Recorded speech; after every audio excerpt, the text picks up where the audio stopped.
Mom, it's about what happened today at the hospital. That's not acceptable. Who do you think you are? What? Come on, Mom. Not what. I'm obviously referring to you ranting and raving at my wife. Throwing around nonsense accusations like Jason ended up like this because of you, and it's all your fault at her. Nonsense. It's true, and you know it. If she hadn't been driving dangerously, you never would have gotten hurt. You're a paraplegic because of her. I told you that's not true. How many times do I have to say the same thing? We were parked up by a crossing when someone asleep at the wheel crashed into us from behind. Neither me nor Ella did anything wrong. But if there was no accident, you'd still be a normal person, wouldn't you? I can't help but vent my anger. It's only natural. I'm your mother. A normal person? Are you saying I'm not a normal person? In any case, I need you to stop giving my wife a hard time. It wasn't her fault, and she feels awful enough without getting it in the neck from you. She got injured herself, you know. I don't give even 1/10 of a damn about someone else's kid. You're the one I'm worried about, Jason. You're my only boy. Someone else's kid? That's my wife you're talking about. Are you aware we're married? That makes her family. Family! Anyway, I'm fully capable of getting by and earning a living even if I'm in a wheelchair. So you really don't need to worry about me. Fine, have it your way. Oh, how ungrateful. To think I'm kind enough to worry about you, and this is the thanks I get.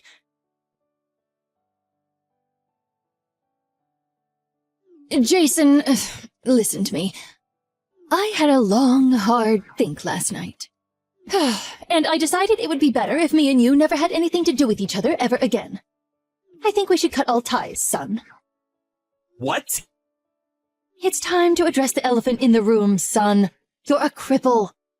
Living alone is going to be virtually impossible for you from now on.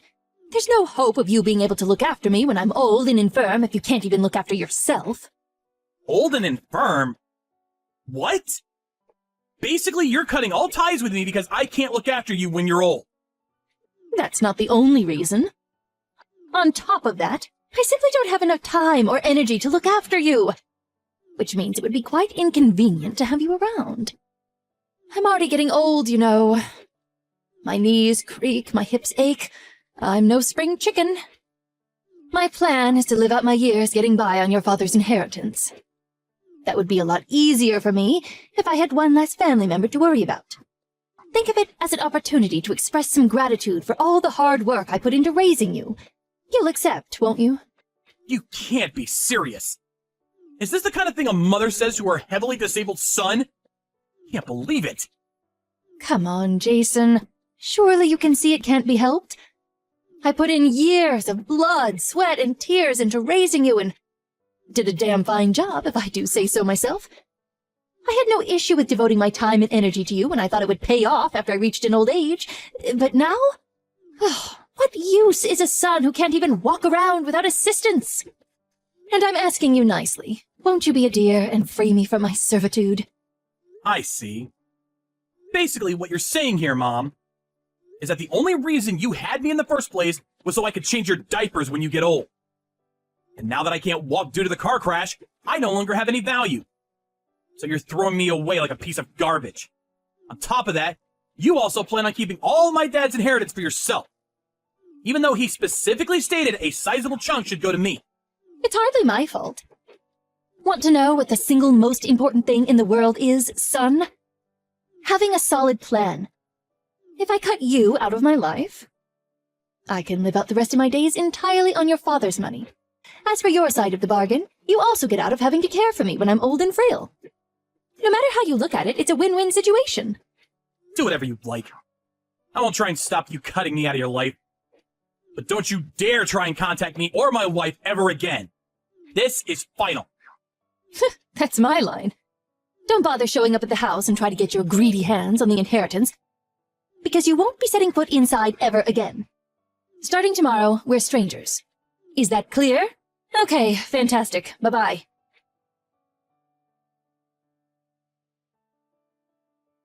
Jason! You came to the house today, didn't you? I warned you! Why did you take the fridge and TV? Give them back at once. Because they're my personal belongings that I paid for. I can't leave my stuff at your house forever. I gave the key to a close friend and had him stop by to pick them up. Oh, I told him to leave all the frozen stuff in a cooler box, so you're best off eating them ASAP before they spoil.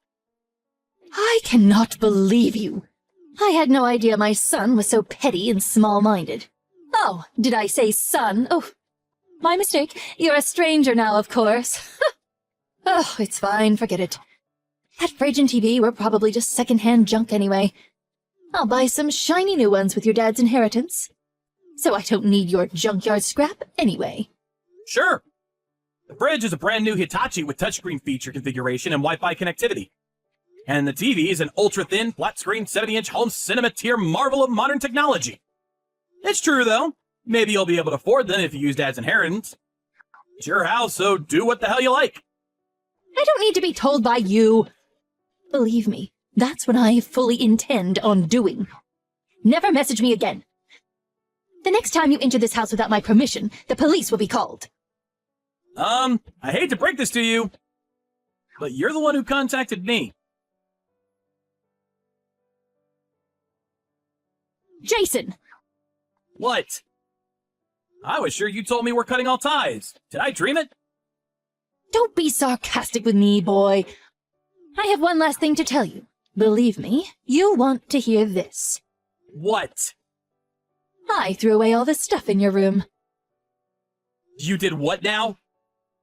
Think about it. There was no reason for me to keep a complete stranger's belongings lying around in my house. Yesterday was a combustible garbage day, and today was large refuse.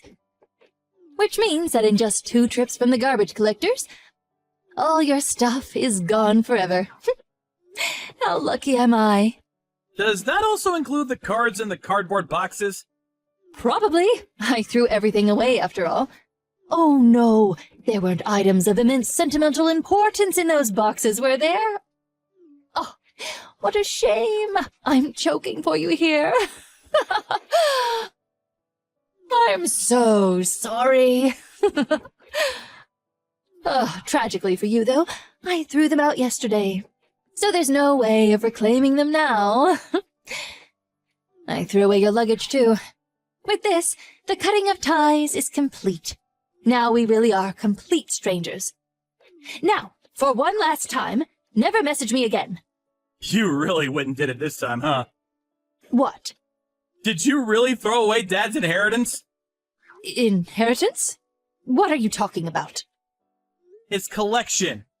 Oh man, you really went and did it this time. Each and every item in those boxes currently sells for somewhere in the vicinity of $400 to $1,600. He didn't own a single thing that wasn't worth something. Plus, he had absolutely tons of stuff. That stuff was worth tens of thousands of dollars in total. And that's a conservative estimate. I wouldn't be unreasonable to put the combined total at over $75,000.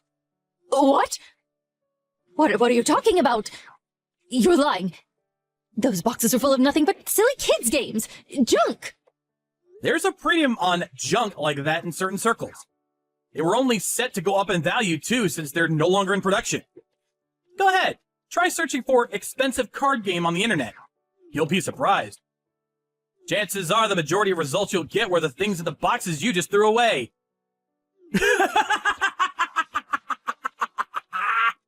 Wait, no, you're lying. You're lying, right? Tell me you are. Are you sure they weren't just replicas?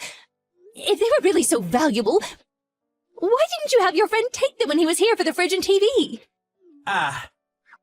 There was no way I could take them.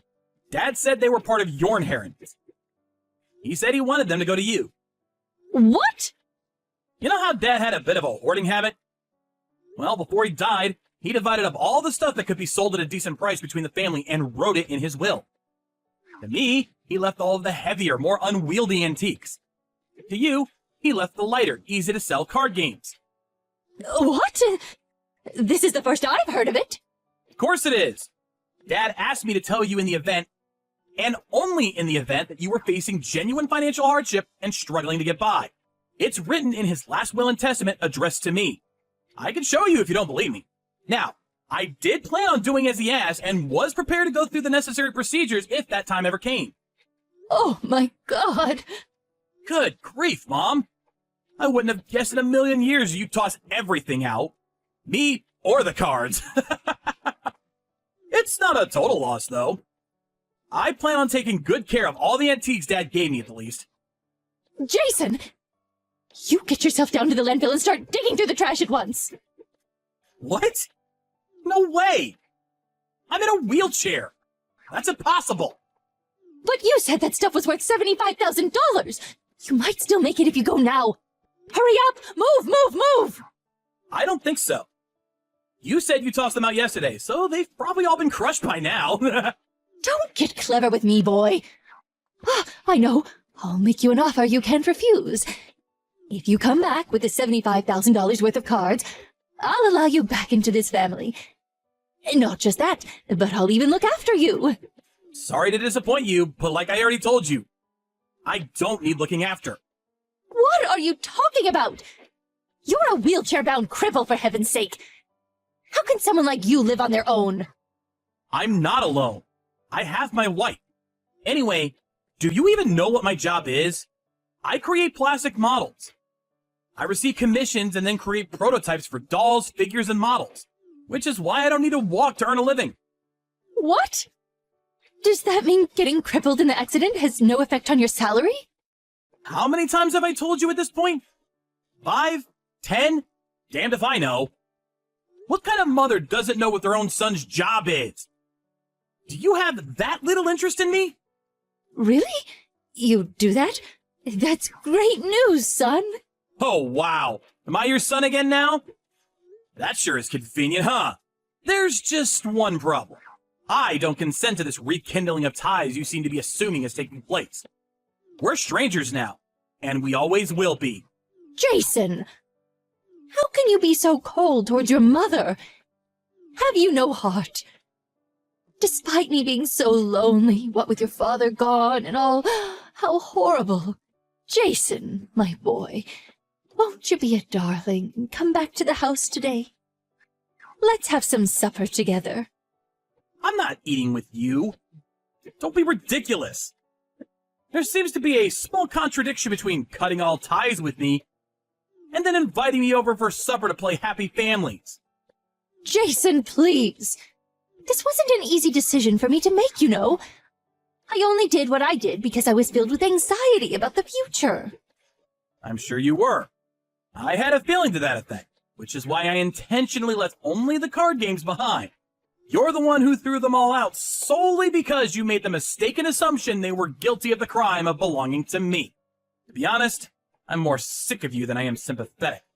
I've got an idea. Won't you be a dear and give me all the antiques your dad left you? I don't mind if they're heavy. What?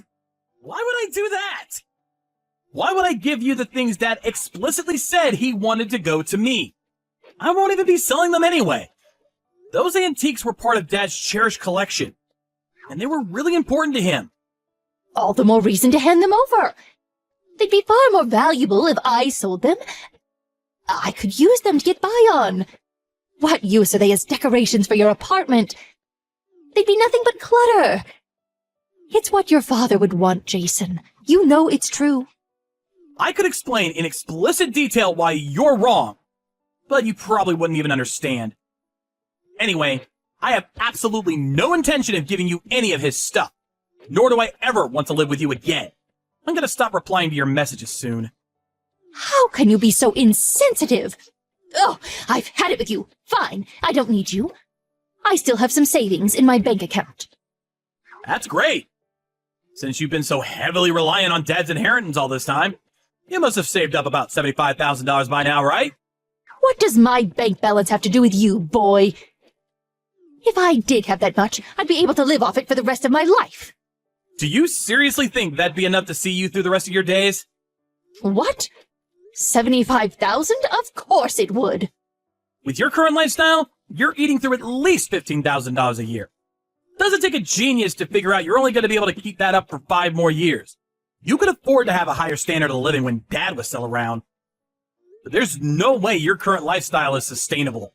What's your point? Are you saying I need to tighten my belt and save up more? No chance. You can't stop me buying the things I want. Listen. Want to know what the simple, most important thing in the world is? Having a solid plan. If anyone can do it, you can, Mom. I have to make this clear, though, and it really pains me to say this, but me and my wife simply don't have enough time or energy to look after a complete stranger. Stop it, please. Just wait. What do you mean, stranger? We're family. I'm your mother. Let's just talk this over. Jason, please, answer the phone. Look, Mom, I'm a cripple. Things would be a whole lot easier for me if I had one less family member to worry about. Look on the bright side. You're free to do what you want with Dad's inheritance. And I'm blessed to have a loving wife who looks after me. Which means you don't have to go through the trouble. No matter how you look at it, it's a win-win situation.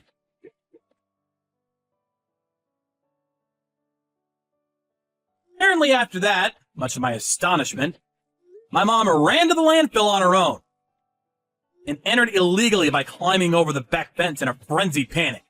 When she was brought to my apartment in the back of a police car, she was covered head to toe in garbage juice. It smelled something like a mixture between sewage and rotting flesh. Of course, being strangers now, I firmly rejected my responsibility and sent her back on her way with those two unfortunate policemen who had to tolerate the stench. She was driven back to her house ranting and raving like a lunatic. It was what happened over the next few days that shocked me the most.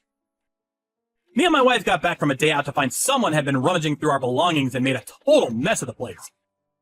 When I confronted my mom, she confessed to sneaking into the apartment and turning the place upside down in an attempt to find my dad's antiques.